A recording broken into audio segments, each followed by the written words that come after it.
Hello everyone. आज का हमारा टॉपिक है स्टाफिंग प्रोसेस के बारे में। तो ये पॉइंट थोड़ा इंपॉर्टेंट भी है क्योंकि पेपर में बोर्ड एग्जाम में 5 या 6 नंबर में ये क्वेश्चन आता रहता है। नॉर्मली क्वेश्चन ऐसे कभी नहीं आता है पेपर में कि भाई define staffing process, define staffing या एलेबोरेट स्टाफिंग प्रोसेस। हमेशा कुछ केस स्टडीज़ आती हैं। केस स्टडीज़ में कुछ 3 या 4 पॉइंट्स स्टाफिंग प्रोसेस में से रैंडमली एक्सप्लेन किए हुए होते हैं। तो वो आपको आइडेंटिफाई करने होते हैं कि भाई ये जो 8 पॉइंट्स हैं स्टाफिंग प्रोसेस के या 5 पॉइंट जो हैं स्टाफिंग प्रोसेस के, इनमें से कौन से 3 या 4 पॉइंट्स हैं जो ऊपर एक्सप्लेन किए गए हैं वो ही आपको एक्सप्लेन करने हैं। और उसको पता लगाने के लिए आपको डिटेल में पढ़ना ज़रूरी होगा। तो पहला पॉइंट है इसमें estimating the man power requirement. हमें एक काम को करने के लिए कितने लोगों की ज़रूरत है और किस टाइप के लोगों की ज़रूरत है। अभी तो आपको पता है कि नंबर ऑफ़ पीपल का क्या मतलब होता है कि हमें कितने लोगों की ज़रूरत है। टाइप ऑफ पीपल का मतलब होता है कि उनकी क्वालिफिकेशन क्या होनी चाहिए, उनका एजुकेशनल बैकग्राउंड क्या होना चाहिए, उनकी स्किल्स कैसी होनी चाहिए उस काम को, पर्टिकुलर काम को करने के लिए। फॉर एग्जांपल अगर मुझे टॉप लेवल मैनेजर चुनना है, सीईओ चुनना है, तो उसकी जो मैनेजरियल एफिशिएंसी होती है वो उसकी एजुकेशनल बैकग्राउंड जो उसकी क्वालिफिकेशन से पता लगती है। जैसे एमबीए है, मास्टर्स ऑफ बिजनेस एडमिनिस्ट्रेशन जो एक क्वालिफिकेशन है वो आपको बताते हैं कि आप में स्किल्स कितने हैं, आपने क्या क्या कुछ सीखा हुआ है। वो एक तरह से जो क्वालिफिकेशन है वो अभी तक की आपकी नॉलेज, स्किल्स, एप्टीट्यूड सब कुछ शो कर सकती है। तो मेनली होता है एस्टिमेटिंग मैन पावर रिक्वायरमेंट में number and types of people required to perform a job. आपको इसमें 3 स्टेप्स फुलफिल करने पड़ते हैं: workload analysis, workforce analysis and comparison. Workload analysis simple चीज़ ये है कि आपको number of people and types of people की रिक्वायरमेंट देखनी पड़ती है, कितने लोगों की ज़रूरत है। क्योंकि आप किसी को हायर तभी करते हो जब आपको पहले पता होता है कि आपको चाहिए क्या और किस क्वांटिटी में चाहिए। उसके बाद ही आप एक्चुअल में शुरू करते हो उसे हायर करना। फॉर एग्जाम्पल मान लो कि मैंने 15 लोगों को हायर कर लिया बिना सोचे समझे, और फिर बाद में पता चलता है कि भाई हमें ज़रूरत तो 10 लोगों की थी, 5 लोगों की सैलरी कौन देगा, नुकसान हो जाएगा ना कंपनी का। तो उस केस में हमें पहले रिक्वायरमेंट एनालाइज करनी पड़ती है, एस्टीमेट लगाना पड़ता है कि हमें कितने लोगों की ज़रूरत है और किस टाइप के लोगों की ज़रूरत है। फिर नेक्स्ट पॉइंट है वर्क फोर्स एनालिसिस।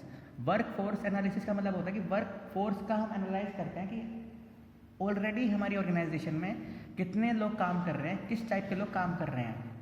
उसके बाद ही हम एस्टीमेट लगा सकते हैं कि भाई जो हमें काम करने के लिए लोग चाहिए वो कितने चाहिए और हमारे पास काम करने के लिए लोग कितने हैं। फॉर एग्जांपल मान लो कि हमें एक काम करने के लिए 45 लोगों की ज़रूरत है।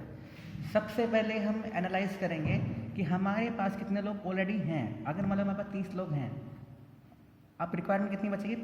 15 लोगों की। अगर हम पहले सोचेंगे भाई इतने इस काम को करने के लिए 45 लोगों की ज़रूरत है, हमने 45 लोग हायर कर लिए। अब बाद में पता लगता है कि हमारे पास 30 लोग ऑलरेडी थे, अब तो वो 75 हो जाते हैं, तो वो ओवर स्टाफिंग हो जाएगी। तो वर्क फोर्स एनालिसिस का मतलब होता है कि हम एक एनालाइज कर रहे हैं कि हमारे पास एग्जिस्टिंग वर्क फोर्स कितनी है, हमारे एम्प्लॉयज़ जो हैं ऑलरेडी कितने हैं और कितने ऐसे हैं कि ओवर बर्डन है और कितने अंडर बर्डन है। मतलब जिसका वर्कलोड जो होता है किसी एम्प्लॉय का कितना उस पर ज़्यादा है और कोई ऐसा है जो जिस पर थोड़ा बर्डन कम है या नहीं है, वो हम सारा कुछ एस्टीमेट लगाते हैं। फिर इसमें एक लास्ट स्टेप है इसका, फर्स्ट पॉइंट का ही कंपेरिजन हम करते हैं। अगर हमारा वर्कलोड ज़्यादा है और वर्क फोर्स कम है तो उसका मतलब है कि अंडर स्टाफिंग। इसका मतलब क्या हुआ कि वर्कलोड का मतलब होता है जो काम करना है वो तो ज़्यादा है और जो वर्क फोर्स है वो हमारे पास कम है, तो मतलब कि हमें और लोगों की ज़रूरत है, तो मतलब कि अंडर स्टाफिंग हो गई। वो वर्कलोड अगर कम है और हमने ज़्यादा लोग लगा रखे हैं काम पे तो वो ओवर स्टाफिंग हो गई, हमें कुछ लोग कम करने पड़ेंगे। तो ये था पहला पॉइंट था एस्टिमेटिंग मैन पावर रिक्वायरमेंट का, कि हम number of types of people का एस्टिमेट लगाते हैं कि हमें कितने लोगों की रिक्वायरमेंट है। फिर नेक्स्ट आता है रिक्रूटमेंट। रिक्रूटमेंट एक तरह से प्रोसेस होती है इंड्यूस करने की पीपल को कि वो हमारी ऑर्गेनाइजेशन को ज्वाइन करने के लिए अप्लाई करें, हमारी ऑर्गेनाइजेशन का पार्ट बनने के लिए अप्लाई करें। इंड्यूसिंग का मतलब होता है, एक तरह से वर्ड होता है इंड्यूसिंग। इंड्यूसिंग का मतलब होता है अट्रैक्ट करना किसी को अपनी तरफ। तो कंपनीज अट्रैक्ट करती हैं बहुत सारे स्किल्ड पर्सनस को कि वो उनकी ऑर्गेनाइजेशन को ज्वाइन करने के लिए अप्लाई करें। क्योंकि कोई भी ऑर्गेनाइजेशन डायरेक्टली ये नहीं बोलती कि आप हमारे ऑर्गेनाइजेशन में आ जाओ, हम आपको ले जाएं, कोई ऐसा नहीं बोलता है। वो इंटरव्यूज़ रखती है, टेस्ट रखती है, फिर लोग उसे मतलब एक तरह से कंडक्ट करते हैं और एक तरह से अटैम्प्ट करते हैं उसको, और जो सक्सेसफुल रहता है वो चूज़ हो जाता है, सेलेक्ट हो जाता है। दो तरह के सोर्सेज होते हैं रिक्रूटमेंट में, इंटरनल एंड एक्सटर्नल। इंटरनल का मतलब होता है कि उन्हीं जॉब पोजीशंस को फुलफिल करना, मतलब कि जो ऑर्गेनाइजेशन में ऑलरेडी लोग काम कर रहे हैं उन्हीं से ही वो जॉब पोजीशंस को फिल करते हैं। अभी ऐसे कैसे हो सकता है, नॉर्मली से 3 पॉइंट्स होते हैं, लेकिन इसमें फिलहाल 2 ही हैं, प्रमोशन एंड ट्रांसफ़र। अगर किसी जैसे जो छोटे लेवल पे काम कर रहा है उसको बड़े लेवल पे प्रमोशन दे दी तो उससे बड़े लेवल की जो पोजीशन है वो फुलफिल हो जाएगी। ट्रांसफ़र क्या होता है, किसी को एक ब्रांच से दूसरी ब्रांच में, किसी एक डिपार्टमेंट से दूसरे डिपार्टमेंट में ट्रांसफ़र कर देना, तो उस जहाँ पे वैकेंट है वो फुलफिल हो जाएगी। और जहाँ पे उसके जाने की वजह से वैकेंट हुई है वहाँ पे हम किसी और को भी हायर कर सकते हैं, जो आता है एक्सटर्नल सोर्सेज ऑफ रिक्रूटमेंट से। एक्सटर्नल सोर्स का मतलब होता है उसी जो पोजीशन को, वैकेंट पोजीशन को फुलफिल करना किसी ऐसे पर्सन से जो ऑलरेडी ऑर्गेनाइजेशन में काम नहीं कर रहा है। फिर नेक्स्ट पॉइंट होता है सिलेक्शन। सिलेक्शन का जैसे आपको वर्ड से पता लग रहा है कि बहुत सारे हमारे पास कैंडिडेट्स होते हैं जो हमारे पास इंटरव्यूज़ देते हैं, टेस्ट देते हैं, उनमें से एक बेस्ट सुटेबल कैंडिडेट को चूज़ करना और उससे वैकेंट जो पोजीशन जो है उसको फिल करना with the help of test and interviews. जैसे कि हमारे पास इंटरव्यू में अगर 100 लोग आ रहे हैं, अगर हम उनमें से 10 या 12 को लगा रहे हैं तो उसे हम बोलते हैं सिलेक्शन प्रोसेस। सिलेक्शन प्रोसेस में नॉर्मली क्या हम एक नेगेटिव प्रोसेस भी बोलते हैं, कभी कभी क्वेश्चन में आ रहता है, पेपर में आ रहता है कि भाई why selection process is called negative process. Negative process इसलिए ही होती है क्योंकि number of selected people larger than number of rejected people, तो इस वजह से इसको नेगेटिव प्रोसेस भी कही जाती है। इसमें लिखा भी हुआ है मैंने। इसके 2 ऑब्जेक्टिव्स होते हैं कि बेस्ट पर्सन को चूज़ करना जो हमारे पास अवेलेबल है, और उसे रियलाइज़ करवाना कि उसे जो जॉब करनी है वो कितनी सीरियस है, उसने कितने सीरियस काम करने होंगे। तो पहला पॉइंट था मैन पावर रिक्वायरमेंट का, फिर था रिक्रूटमेंट का। रिक्रूटमेंट का मतलब होता है कि लोगों को अट्रैक्ट करना कि वो हमारे कंपनी में काम करने के लिए अप्लाई करें, उसके बाद हम उनका इंटरव्यू लेके उन्हें सेलेक्ट करेंगे। 2 सोर्सेज हैं रिक्रूटमेंट में, इंटरनल और एक्सटर्नल। इंटरनल सोर्सेज का मतलब होता है कि हमें उन पीपल को यूज़ कर रहे हैं, मतलब पर्सनस को यूज़ कर रहे हैं जो ऑलरेडी ऑर्गेनाइजेशन में काम कर रहे हैं, प्रमोशन या ट्रांसफ़र के वेरियस बेस से। वैसे ये रिक्रूटमेंट भी, सिलेक्शन भी आगे डिटेल में आएगा तो वहाँ पे भी थोड़ा क्लियर हो जाएगा आपको। एक्सटर्नल सोर्सेज का मतलब होता है कि जो हम बाहर से किसी को हायर करते हैं, सिलेक्शन में जो हमारे पास अवेलेबल है उसमें से हम बेस्ट कैंडिडेट को चूज़ करते हैं। फिर इसका पॉइंट है, नेक्स्ट पॉइंट है प्लेसमेंट एंड ओरिएंटेशन। प्लेसमेंट का मतलब होता है कि जो हमारी जो पोजीशन है उसको हम एक कैंडिडेट से फिल कर रहे हैं, सिलेक्टेड कैंडिडेट से, और उसको अपॉइंटमेंट लेटर देके उसको जो पोजीशन जॉब के लिए बुला लेते हैं, मतलब तरह से कन्फर्मेशन दे देते हैं कि अभी आपको ये जॉब करनी है। उसमें जॉब डॉक्यूमेंट भी होता है जो मैंने आपको ऑर्गेनाइजिंग में बताया था, उसमें सारी जॉब रिस्पॉन्सिबिलिटीज़, ड्यूटीज़ उसकी सारी मेंशन होती है। तो वो होता है प्लेसमेंट। प्लेसमेंट का मतलब होता है कि उसे प्लेस करना एक पर्टिकुलर जॉब पे। इसमें है फिर ओरिएंटेशन। ओरिएंटेशन का मतलब होता है कि जो कोई न्यू एम्प्लॉई है ऑर्गेनाइजेशन में उसका इंट्रोडक्शन करना एग्जिस्टिंग एम्प्लॉयज़ के साथ में, जिससे कि जो ऑलरेडी ऑर्गेनाइजेशन में काम कर रहे हैं वो अगर न्यू एम्प्लॉयज़ को जानते होंगे तो उनके साथ बेटर काम कर सकेंगे, बेटर कोऑर्डिनेशन कर पाएंगे, बेटर उनकी ओरिएंटेशन हो पाएगी। ओरिएंटेशन एक तरह से मतलब ये होता है कि नए को पुराने के साथ में एक तरह से ढालना, उनको बताना कि भाई कौन है। छोटी ऑर्गेनाइजेशंस कैसे करती हैं कि उन्हें न्यू एम्प्लॉयज़ को एक तरह से राउंड पे ले जाती है, उन्हें सबसे मिलवाती है। और बड़ी ऑर्गेनाइजेशंस क्या करते हैं, थोड़ा उनका प्रोग्राम, बड़ा सा प्रोग्राम रहता है जिसमें कि एक तरह से फंक्शन टाइप का हो सकता है, पार्टी कुछ इवेंट हो सकता है जिसमें न्यू एम्प्लॉयज़ का इंट्रोडक्शन होता है। फिर से लास्ट पॉइंट है ट्रेनिंग एंड डेवलपमेंट। जब हम किसी पर्सन को हायर करते हैं तो उसकी एफिशिएंसी, इफेक्टिवनेस को बढ़ाने के लिए उसको हम टाइम टू टाइम मोटिवेट भी करते रहते हैं, उसे ट्रेनिंग डेवलपमेंट अपॉर्चुनिटीज उसे प्रोवाइड करते हैं, जिससे कि वो अपने टॉप लेवल मैनेजमेंट तक भी पहुंच सके और अपने स्किल्स को इम्प्रूव कर सके। जैसे कि छोटी ऑर्गेनाइजेशंस क्या करती हैं कि मतलब कुछ ऑर्गेनाइजेशन ऐसी हैं जिनका अपना अपना ट्रेनिंग सेंटर होता है, तो वो ओसी के थ्रू उन्हें ट्रेनिंग प्रोवाइड करती है। अब कुछ ऑर्गेनाइजेशन ऐसी हैं जो बाहर से किसी इंस्टीट्यूशन को हायर करती है, अरेंज करती है, वो उन्हें ट्रेनिंग प्रोवाइड करते हैं। तो ट्रेनिंग एंड डेवलपमेंट में क्या होता है, पहले हमने रिक्वायरमेंट देखी कि हमें कितने लोगों की ज़रूरत है, फिर हमने उन्हें एक तरह से मौका दिया कि हाँ आप हमारी कंपनी को ज्वाइन करो, फिर हमने उनमें से कुछ लोगों को सेलेक्ट कर लिया, फिर उन्हें उनकी प्लेसमेंट हो गई है, अब वो जॉब पे काम कर रहे हैं, प्रैक्टिकली काम कर रहे हैं फिजिकली, उसके बाद हम उनको ट्रेनिंग डेवलपमेंट प्रोवाइड करेंगे जिससे कि वो अपनी बेटर हमें दे सकें, उनकी एफिशिएंसी इंप्रूव की जा सके, उन्हें मोटिवेट किया जा सके। उन्हें अगर हम अपॉर्चुनिटीज़ देंगे तो उनकी पर्सनल ग्रोथ भी होगी, और उनकी पर्सनल ग्रोथ होगी तो हमारी ऑर्गेनाइजेशनल ग्रोथ भी पॉसिबल हो पाएगी। जैसे हम उन्हें इंसेंटिव दे सकते हैं ट्रेनिंग के बिहाफ पे कि ट्रेनिंग का पर्पस ही ये होता है कि कोई बेटर काम कर सके। अब कुछ स्मॉल ऑर्गेनाइजेशन ऐसी होती हैं जिसमें जो इनलाइन मैनेजर्स होते हैं वो ही स्टाफिंग प्रोसेस या ह्यूमन रिसोर्स मैनेजमेंट करते हैं। छोटी ऑर्गेनाइजेशन में 3 स्टेप्स और आ जाते हैं इसी ट्रेनिंग एंड डेवलपमेंट के आगे। पहला पॉइंट ये ध्यान रखना, मैंने लिखा भी हुआ यहाँ पे, some smaller organizations where there is no human resource department include following steps in staffing. जिनके पास ह्यूमन रिसोर्स डिपार्टमेंट नहीं होता है छोटे ऑर्गेनाइजेशन में, वो ही ये 3 स्टेप्स फुलफिल करते हैं। 3 पॉइंट्स ही हैं, छोटी छोटी है। पहला पॉइंट है परफॉर्मेंस अप्रेजल। परफॉर्मेंस अप्रेजल का मतलब यहाँ पे होता है जो एम्प्लॉय परफॉर्मेंस दे रहा है अपनी, जो भी वो काम कर रहा है उसकी इवेलुएशन करना कि वो कितना अच्छा काम कर रहा है, कितना बुरा काम कर रहा है। उसका फीडबैक फॉर्म भरा जाता है, फीडबैक रिपोर्ट बनाई जाती है उसके परफॉर्मेंस के अकॉर्डिंग, जिससे कि डिसाइड होता है कि भाई वो उससे कितना इंसेंटिव देना चाहिए, कितना नहीं देना चाहिए। वो वैसे चलो आगे की बात है, लेकिन परफॉर्मेंस अप्रेजल में सिर्फ हम उसका इवेलुएशन करते हैं, एक तरह से उसका फीडबैक रिपोर्ट बना रहे हैं कि उसने अपना स्टैंडर्ड अचीव किया या नहीं किया। जैसे मैंने आपको एक चीज़ बताई थी प्रिंसिपल्स ऑफ मैनेजमेंट चैप्टर में कि कौन एम्प्लॉय जो है एवरेज है, कौन एफिशिएंट है और कौन इनएफिशिएंट है, वो हमें पता चलता है परफॉर्मेंस अप्रेजल से। जब हम उसका काम जो है इवेलुएट करते हैं, उसकी परफॉर्मेंस को इवेलुएट करते हैं। फिर नेक्स्ट पॉइंट आता है promotion and career planning. Her person की पर्सनल रिक्वायरमेंट होती है, पर्सनल ग्रोथ होती है, उसकी प्रमोशन से, उसकी सैलरी स्टेटस जो पोजीशन से, तो हम उसको प्रमोशन अपॉर्चुनिटीज़ देते हैं कि वो अपने से ऊपर के लेवल का काम करे और उसकी सैलरी भी बढ़ेगी, उसका स्टेटस भी इंक्रीज़ होगा, उसकी जो पोजीशन रिस्पॉन्सिबिलिटीज़ भी सब बढ़ जाएंगी, उसकी रिकॉग्निशन भी अच्छी हो पाएगी उसकी ऑर्गेनाइजेशन में। ये मैंने आपको शायद फर्स्ट चैप्टर में बताया था, शायद आपको याद भी होगा कि सोशल रिकॉग्निशन, पीयर रिकॉग्निशन, वो इसी चीज़ की थी। पीयर्स रिकॉग्निशन मतलब है कि एक ऑर्गेनाइजेशन काम करते करते अगर आपको प्रमोशन मिलती है तो आपकी पीयर रिकॉग्निशन स्ट्रॉन्ग हो जाएगी। तो प्रमोशन एंड करियर प्लानिंग में क्या होता है कि हर एक एम्प्लॉय को जो आज जहाँ काम कर रहा है, अगर 10 साल के बाद भी वहीं काम कर रहा है तो इसका मतलब है कि वो गलत काम कर रहा है। आपको हर एक को ही प्रमोशन की रिक्वायरमेंट होती है, प्रमोशन की एक तरह से उसके माइंड में एक चाह होती है।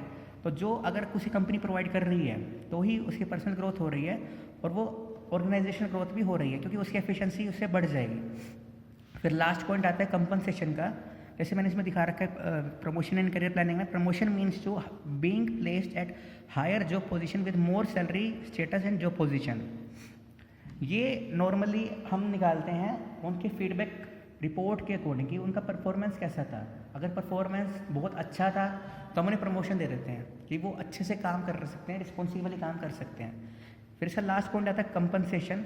कंपनसेशन का मतलब होता है प्राइस ऑफ जॉब। जो हम उसे काम करवा रहे हैं उसके बदले में हमारा कितना खर्चा आ रहा है, प्राइस ऑफ जॉब मतलब उसको जॉब पे रखने का हमारा प्राइस कितना है, डायरेक्टली और इनडायरेक्टली। डायरेक्ट कंपनसेशन में आता है सैलरीज और वेजेस। जो भी वो काम कर रहा है उसके बदले में उसे पैसा मिल रहा है, सैलरीज मिल रही है या उसको वेजेस मिल रहे हैं, वो आता है डायरेक्ट कंपनसेशन में। अब इनडायरेक्ट में क्या आता है, जो उसे पैसे में कुछ नहीं मिल रहा है इनडायरेक्ट में। इनडायरेक्ट में उसे क्या मिल सकता है, कंपनी की तरफ से इंश्योरेंस मिल सकता है, कंपनी की तरफ से रहने को घर मिल सकता है, कार मिल सकती है, मोबाइल मिल सकता है, मेडिकल फैसिलिटीज़ मिल सकती है।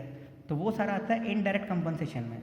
मैनेजर्स को बहुत सोच समझ के फिक्स करना चाहिए कि किसी भी एम्प्लॉय का सैलरी लेवल, कंपनसेशन लेवल कितना होना चाहिए, क्योंकि अगर ज़्यादा हो जाता है तो कंपनी का लॉस है, कम रह जाता है तो उसकी एफिशिएंसी नहीं रहेगी। तो उसको बहुत सोच समझ के कंपनसेशन लेवल उसकी क्वालिफिकेशन स्किल्स के अकॉर्डिंग सोचना चाहिए। अब जो कंपनसेशन होती है, जो पेमेंट, डायरेक्ट पेमेंट जो होती है, सैलरीज वेजेस जो होते हैं, वो 2 तरीके से सेट किए जाते हैं। पहला है टाइम बेस्ड, जितना टाइम वो काम कर रहा है, 6 घंटे, 8 घंटे, 1 दिन, 2 दिन, 1 हफ्ता, महीना, उसके बेसिस पे उसको सैलरी दी जाती है कि भाई आप अगर 1 महीना काम करोगे तो आपको इतना पैसा मिलेगा, और 1 महीने में 1 दिन में इतना काम करते हो उसके बिहाफ पे आपको डेली का इतना मिलेगा, वीकली का इतना मिलेगा और मंथली का इतना मिलेगा। टाइम बेसिस पे खाली टाइम से लेना देना होता है और कोई लिंक नहीं होता है। दूसरा जो है परफॉर्मेंस बेस्ड होता है। नॉर्मली टाइम बेस्ड होता है, वो सैलरीज मिलती हैं वो टाइम बेस्ड के अकॉर्डिंग। परफॉर्मेंस बेस्ड में आपको वेजेस मिलते हैं। परफॉर्मेंस बेस्ड में क्या होता है कि जितनी आपने प्रोडक्शन की है उस क्वांटिटी के अकॉर्डिंग आपको वेजेस मिलते हैं। जैसे मैंने आपको डिफरेंशियल पीस वेज सिस्टम में बताया था सेकंड चैप्टर में, प्रिंसिपल्स ऑफ मैनेजमेंट चैप्टर में, जिसमें ये था कि अगर आप 10 यूनिट्स बना रहे हैं तो आपको उसके अकॉर्डिंग पैसे मिल रहे हैं। 12 बना रहे हैं तो आपको ज़्यादा मिल रहे हैं, अगर 8 यूनिट्स प्रोड्यूस कर रहे हैं तो आपको कम पैसे मिल रहे हैं। तो परफॉर्मेंस बेस्ड में क्या होता है कि आपको आपकी परफॉर्मेंस के बेस पे आपको पैसे मिलते हैं। तो ये थी आज की स्टाफिंग प्रोसेस का टॉपिक था। सबसे पहला पॉइंट था मैन पावर रिक्वायरमेंट की एस्टिमेशन का, कि number of and types of people की हम रिक्वायरमेंट को एनालाइज करते हैं कि हमें कितने लोगों की और किस टाइप के लोगों की ज़रूरत है। टाइप्स का मतलब है qualification and educational background of people. फिर वर्कलोड एनालिसिस में होता है कि हमें कितना काम करवाना है, उसके लिए कितने लोगों की और किस टाइप के लोगों की ज़रूरत है। वर्कफोर्स का मतलब होता है कि जो हमारे पास ऑलरेडी हैं, अवेलेबल हैं काम करने के लिए लोग, उसके बाद हम कंपैरिजन करते हैं। उसमें हम देखते हैं कि अगर वर्कलोड ज़्यादा है, मतलब काम ज़्यादा करना है और हमारे पास लोग कम हैं, तो वो अंडर स्टाफिंग है। अगर वर्कलोड कम है, मतलब काम कम है और वर्कफोर्स ज़्यादा है कंपैरिजन में, तो वो ओवर स्टाफिंग होती है। सेकंड पॉइंट रिक्रूटमेंट का, कि हम एक तरह से अट्रैक्ट कर रहे हैं पीपल को, एक तरह से इंड्यूस कर रहे हैं कि वो हमारी ऑर्गेनाइजेशन में जॉब करने के लिए अप्लाई करें, इंटरनली और externally. Internally means by promotion और ट्रांसफ़र, बाय एक्सटर्नली मीन्स जैसे job by job interviews, test हो सकते हैं या वेब पब्लिशिंग हो सकते हैं किसी भी तरीके से। मतलब इंटरव्यूज़ तो सिलेक्शन में होते हैं, लेकिन अब रिक्रूटमेंट में एक्सटर्नल सोर्सेज कौन से होते हैं, जैसे कि हमने किसी एडवर्टाइजमेंट दे दी हमने अखबार में, या हो सकता है किसी इंटरनेट पे हमने कुछ फॉर्म बनाया हुआ है, कोई ग्रुप बना दिया या कोई पैम्पलेट छपवा दिया अखबार में, तो वो है एक्सटर्नल सोर्सेज, जिससे कि हम एक तरह से लोगों को बता रहे हैं कि हमारे पास वैकेंसी है, हमारे पास आओ, अप्लाई करो। फिर नेक्स्ट पॉइंट है इसका सिलेक्शन। जब हमारे पास बहुत सारे कैंडिडेट्स आते हैं इंटरव्यूज़ देने, टेस्ट देने, बहुत सारे मीडियम वेरियस फेज से, हम उनमें से कुछ बेस्ट को चूज़ करते हैं, सेलेक्ट करते हैं। उस प्रोसेस को बोलते हैं सिलेक्शन, क्योंकि इसमें नंबर ऑफ सिलेक्टेड पर्सन्स कम होते हैं नंबर ऑफ रिजेक्टेड पर्सन से, तो इसको नेगेटिव प्रोसेस भी कहा जाता है। इसमें 2 ऑब्जेक्टिव्स होते हैं, बेस्ट को चूज़ करना और उसको रिस्पॉन्सिबिलिटी उसकी बताना कि कितनी सीरियस उसका काम रहेगा। फिर है प्लेसमेंट एंड ओरिएंटेशन। प्लेसमेंट में हम उस पर्टिकुलर पर्सन को जॉब पे प्लेस कर देते हैं जिस काम के लिए वो ऑर्गेनाइजेशन में रखा गया है। ओरिएंटेशन में न्यू एम्प्लॉयज़ का इंट्रोडक्शन ओल्ड एम्प्लॉयज़ से किया जाता है, जिससे कि वो बेस्ट वे में जेल हो जाए, कोऑर्डिनेट कर सके एक दूसरे से और फेमिलराइज हो जाएं। ट्रेनिंग एंड डेवलपमेंट, हम किसी भी पर्सन को जब हायर करते हैं कुछ इंटरनली और एक्सटर्नली, उसको उस जॉब पोजीशन के लिए ट्रेनिंग प्रोवाइड करते हैं बाय इन हाउस ट्रेनिंग और by arranging some other institutions outside the organisation, जिससे कि उसकी एफिशिएंसी को बढ़ाया जा सके, उसे मोटिवेट किया जा सके और रेडी किया जा सके कि वो बेटर और प्रमोशनल एक्टिविटीज़ भी कर सके, जैसे कि अपने से ऊपर के लेवल के पर्सनस की जॉब भी वो कर सके या अपनी जॉब तो परफेक्टली कर सके। फिर कुछ स्मॉल ऑर्गेनाइजेशंस होती हैं जिसमें एचआर डिपार्टमेंट नहीं होता है, वो 3 स्टेप्स भी फॉलो करती हैं। पहला पॉइंट है परफॉर्मेंस अप्रेजल। जो किसी एम्प्लॉई ने कुछ काम किया है, हम उसको इवेलुएट करते हैं कि उसका इवेल्युएशन कैसा था, कि बोले वो एफिशिएंट है, इनएफिशिएंट है या एवरेज वर्कर है, वो किस कैटेगरी में आता है। फिर उसके बिहाफ पे हम उनको प्रमोशन देते हैं। अगर मान लो कोई एफिशिएंट वर्कर है तो हम उसको मैनेजर बना सकते हैं, कोई या सुपरवाइज़र बना सकते हैं। तो वो उसके फीडबैक रिपोर्ट के ऊपर डिपेंड करता है कि जो हमारा एम्प्लॉई है उसका जो मेंटल स्किल है, मेंटली एप्टीट्यूड है। एप्टीट्यूड का यहाँ पे मतलब क्या होता है, डेफिनेशन क्या होती है, इसमें आपको पता चल जाएगा कि क्या होता है, आगे भी आएगा, सिलेक्शन टेस्ट में आएगा। एप्टीट्यूड का मतलब होता है कि आप किसी काम को करने के लिए कितना टाइम लगा रहे हैं, मतलब कितना जल्दी आप काम करना सीखते हैं, आपकी कैपेबिलिटीज़ क्या है कि आप किसी भी काम को करने के लिए सीखने में कितना टाइम लगाते हैं। उसके बिहाफ पे आपको प्रमोशन मिलती है, आपको ज़्यादा सैलरी पे की जाती है, ज़्यादा आपको अच्छा स्टेटस मिलता है। फिर लास्ट पॉइंट है कंपनसेशन। कंपनसेशन मतलब होता है प्राइस ऑफ जॉब, मतलब आपको जॉब करने के बदले में कंपनी आपको क्या पे कर रही है। डायरेक्ट कंपनसेशन और इनडायरेक्ट कंपनसेशन 2 तरह का होता है। डायरेक्ट में आपको नॉर्मली सैलरीज या वेजेस मिलते हैं और इनडायरेक्ट में आपको मेडिकल फैसिलिटीज़, इंश्योरेंस, घर, पैसा तो नहीं, मोबाइल वगैरह या लैपटॉप वगैरह मिल सकता है ऑर्गेनाइजेशन से, कार मिल सकती है। उसके बाद में आपको ध्यान रखना पड़ता है मैनेजर को, हर मैनेजर को जो वो कंपनसेशन पे कर रहा है वो इतना होना चाहिए कि ज़्यादा अगर होता है तो कंपनी का लॉस है, अगर कम होता है तो जो एम्प्लॉई है वो सेटिस्फाइड नहीं होगा, वो छोड़ के चला जाएगा, तो आपके हाथ से वो चीज़ छूट जाएगी, आपका बेस्ट एम्प्लॉय जो है छूट जाएगा। 2 तरह की डायरेक्ट पेमेंट्स होती हैं। पेमेंट होती है टाइम बेस्ड और परफॉर्मेंस बेस्ड, कि आप कितना टाइम तक काम कर रहे हैं उसके ब्याह पे आपको सैलरी मिलती है। और वेजेस आपको मिलती है परफॉर्मेंस बेस्ड पे, कि आपने कितनी यूनिट्स को प्रोड्यूस किया है। तो ये था आज का टॉपिक, स्टाफिंग प्रोसेस। थोड़ा इसको ध्यान से समझना और कहीं भी डाउट हो तो किसी टाइम पूछ भी लेना, क्योंकि ये थोड़ा इंपॉर्टेंट टॉपिक है। पेपर में हमेशा आता है, 5 या 6 नंबर में क्वेश्चन आता ही है। इसमें केस स्टडीज़ आती है कि आपको कौन कौन सा पॉइंट इसके ऊपर एक्सप्लेन कर रखा है। Thank you.